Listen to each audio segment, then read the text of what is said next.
10वीं पंक्ति। जिस क्षण न कर सकेगा तो कुछ विचार, उस क्षण पालेगा तू अपने मन से शांति। जिस क्षण न कर सकेगा तो कुछ महसूस, उस समय तू पालेगा अपने शरीर से शांति। जिस क्षण तू कर देगा खुद को संपूर्ण समर्पण उस शक्ति को, उस समय पालेगा तू अपनी आत्मा से शांति। और जिस क्षण तेरा यह पूरा अस्तित्व ही मिट जाएगा, उस समय पा जाओगे तुम संपूर्ण शांति को। व्याख्या। इस पंक्ति में कवि समझाते हैं कि कैसे हम हर चीज़ों से शांति पा सकते हैं। वो कहते हैं कि जिस समय तुम कुछ विचार नहीं कर पाओगे, उस समय तुम पा जाओगे अपने मन से शांति।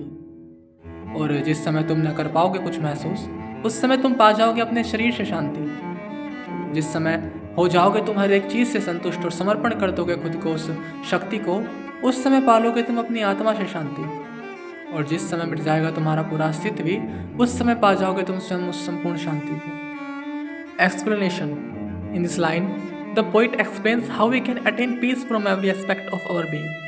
He says that the moment you become unable to think of any thoughts, you will find peace in your mind. The moment you become unable to feel anything, you will find peace in your body. When you become satisfied with everything and surrender yourself to that higher power, you will find peace within your soul. And when your entire existence itself dissolves, at that moment, you will attain the complete and ultimate peace itself. 11वां खंड। क्या है आनंद यह जिसके लिए चुन तो अस्तित्व को रहा, कर यकीन मेरा वो तो कुछ पल का बस एक दिखावा है। यह दुनिया तो न जाने कब से चली आ रही है, न हुआ कोई संतुष्ट अपने इस जीवन से। समझ तू, मैं श्राप नहीं, मैं आशीर्वाद हूँ। व्याख्या।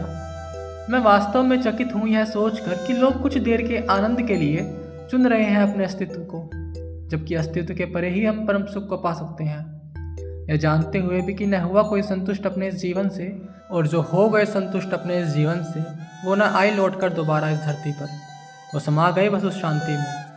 कवि कहते हैं कि यह सब एक पड़ाव की तरह है और आखिरी पड़ाव ही शांति है, और शांति पाने के लिए होना पड़ेगा तुम्हें पहले संतुष्ट। Explanation. I am truly amazed when I think about the fact that people choose to spend their existence merely for a few moments of pleasure, while in reality, the ultimate bliss lies beyond existence itself. Even after knowing that no one has ever been completely satisfied with this life, and those who did become satisfied with their life never return to this earth again. They simply dissolve into that peace. The poet says that all of this is like a journey with different stages, and the final stage is peace. And to attain that peace, one must first become truly satisfied. 12वीं पंक्ति। वो लोभ ही है, वो झूठा प्रेम ही है, वो आकांक्षाएं ही हैं जिनके कारण तू चुन रहा इस अस्तित्व को है। यह सुख नहीं, यह दुख है तेरा। जो आज तेरा है वह कल था किसी और का, और कल होगा किसी और का। होगा जन्म तेरा फिर उसी नश्वर से एक शरीर में। क्या जीना बस तुझे यूं ही है? बता मुझे, मेरे प्राण निकल रहे हैं यह जानने को। व्याख्या। क्या वो लोभ ही था? क्या वो प्रेम ही था? क्या वो आकांक्षाएं ही थी जिस कारण चुना तूने अपने अस्तित्व को है? परंतु क्या सोचकर? क्या यह है कि यही परम सुख है? यही सबसे बड़ी गलत विचारधारा है जो तुम्हें असल शांति से दूर कर रही है। यह जीवन तो अस्थायी है। जो आज तेरा है वो कल था किसी और का, और कल हो जाएगा किसी और का। यही इस जीवन का नियम है। फिर से जन्मोगे तुम किसी नश्वर से शरीर में, और यूं ही चलता रहेगा यह चक्र। क्या तुम्हें जीना बस यूं ही है? Explanation. Was it greed? Was it love? Or was it desire that made you choose your existence? But what were you thinking when you chose it? Did you believe that this itself is the ultimate happiness?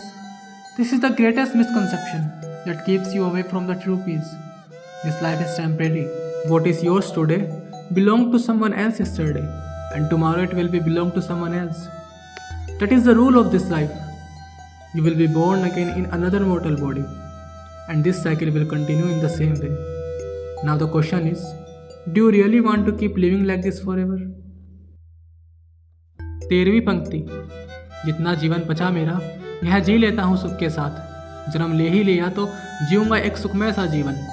यही सोच तुझे ले जा रही है दुख के एक द्वार के पास। क्या सुख में जीने को ही तुझे यह जीवन मिला? तू सोच और बता मुझे, मैं जानने को वास्तव में अब उत्सुक हूँ। व्याख्या: लगभग हर एक व्यक्ति की यह सोच रहती है कि यह जीवन मिल ही गया है तो क्यों ना अब इसका अच्छे से आनंद लिया जाए। मगर क्या वास्तव में यह जीवन बस आनंद लेने को मिला है? विचार करो इस पर। क्या वास्तव में इस जीवन का कुछ उद्देश्य नहीं है? क्या बस माया में फंसना ही उद्देश्य है? कम से कम मुझे तो ऐसा नहीं लगता। यही मनुष्य की सोच उसे दुख के द्वार तक ले जाती है। तो हम सभी को विचार कर यह जानने का प्रयास करना चाहिए कि क्यों हमें यह जीवन मिला है, क्या असल उद्देश्य है इस जीवन का।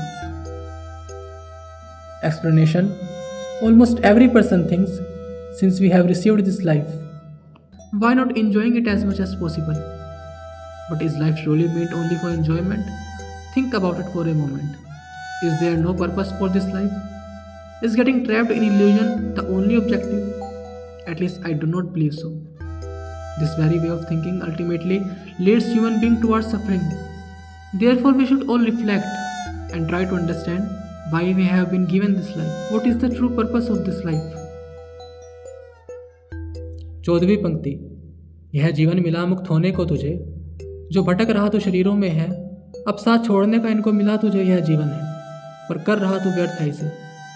व्याख्या: 19 वर्षों में मैं जितना समझ पाया हूँ वो इतना ही है कि यह जीवन हमें मुक्त होने को मिला है, उस शांति में समा जाने के लिए। जिन शरीरों में हम अब तक भटकते आ रहे हैं, अब समय है उसे त्याग देने का। अगर अब न बढ़ाया कदम तो फिर से आ जाओगे किसी पुतले से जुड़कर। Explanation: in the 19 years of my life, whatever little I have understood is this life has been given to us so that we may become free and eventually merge into that peace. The bodies in which we have been wandering until now, it is time to let them go. If we do not take a step forward now, we will once again return, attached to another lifeless form. 15वीं पंक्ति: हर दुख, हर सुख, हर इच्छा, हर सोच, सबसे हो जाए तू मुक्त, जब न बचेगी तेरी कोई अभिलाषा। हो जाएगा तू हर एक चीज़ से तृप्त, एकमात्र समा जाने से मुझ में, इससे बड़ा सुख नहीं है कोई। व्याख्या: जिस समय तुम्हारी सारी अभिलाषाएं मिट जाएंगी उस समय तुम तैयार हो जाओगे उस शांति को हासिल कर लेने के लिए। अभी तुम्हें तुम्हारी अभिलाषा ही सुख में प्रतीत होंगी, परंतु असल में वो बस दुख का एक रास्ता है, क्योंकि जितना अधिक तुम लगाव करोगे बाद में उतना ही दुख का सामना करना पड़ता है। इसलिए हो जाओ हर चीज़ों से तृप्त और चुन लो उस शांति को। बिना तृप्त हुए शांति को पाना कठिन हो सकता है, क्योंकि जब तक अभिलाषा है तब तक तुम मुक्त नहीं हो सकते। तुम्हारा मन उन्हीं अभिलाषाओं में फंसा रहेगा जब तक तुम उनको पा नहीं लेते। Explanation: the moment all your desires disappear, you will become ready to attain that peace. Right now your desires may seem pleasant and fulfilling to you, but in reality they are only a path that eventually leads to suffering, because the more attachment you develop, the more pain you will have to face later.